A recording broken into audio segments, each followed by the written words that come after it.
Looks pretty safe to do another run. I just did a run and the stupid program crashed on me. Damon's working really hard at Simple Dyno to get this working good, but so that looks okay. Go to open audio,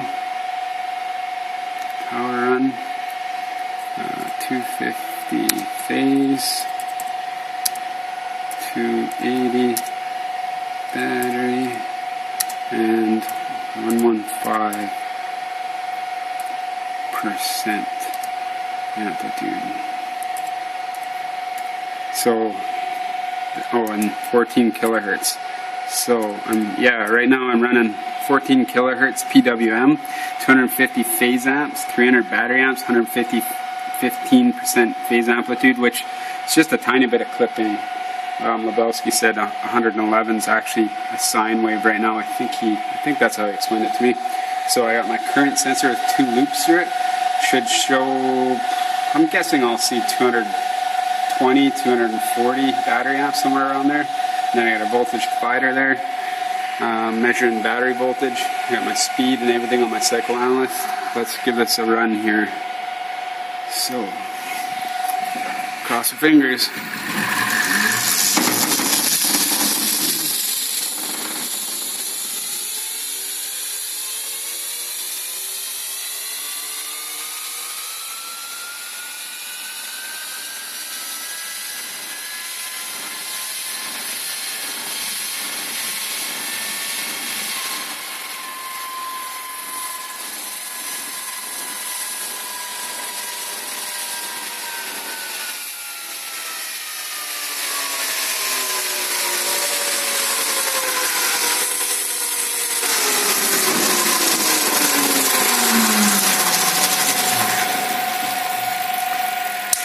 That variable regen is freaking cool. I love it. As you can see, it won't stop the wheel, but it gets you to basically slow enough that you can actually just put your feet down and stop the bike if you wanted. You could actually ride the bike with just variable regen if you really wanted. And I'm sure that depends on your source voltage and your kVA, your motor and your gearing and everything, but still very cool. Lets you use the rear brake just like a normal brake, or the regen just like a normal rear brake.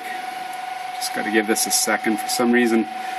I'm about to fit a new wheel speed sensor for my roller on there. The curve fits pretty close. Let's try second polynomial there. I don't know how you pronounce that word. Nope.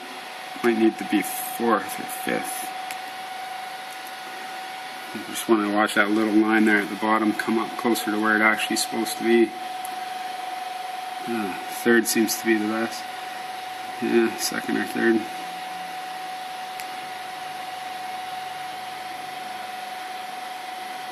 Come on. Yeah, we're gonna go with third.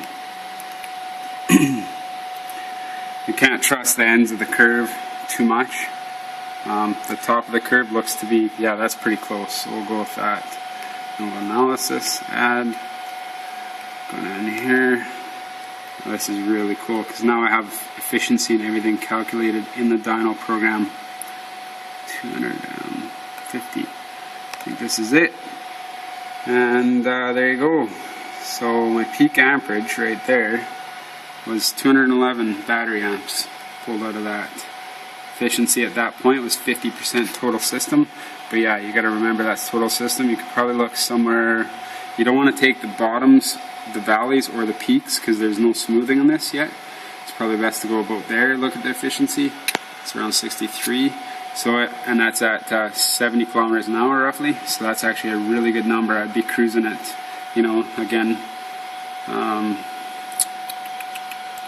At 60 kilometers an hour, cruising at 62% efficiency. That's total system. That's tire flex, roller bearings, wheel, chain, motor, dyno roller bearings, all that stuff drag. The main drag is to tire flex itself. But yeah, that's really cool. And yeah, my peak horsepower now, I'm at 11.2 horsepower with only 250 phase amps, which is actually phenomenal.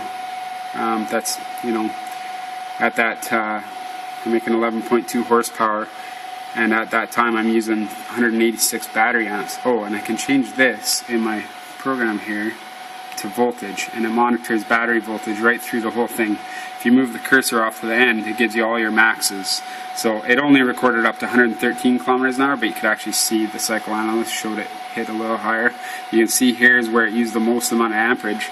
The battery sagged the most. Battery voltage sagged down to about 74.9, and that's going to be in the video as well, so that's really cool. Yeah, so I was using 75 volts to make, and 196 battery amps to make 11.2 horsepower. I'm back above where I was when I test rode it with using less power right now. It's awesome.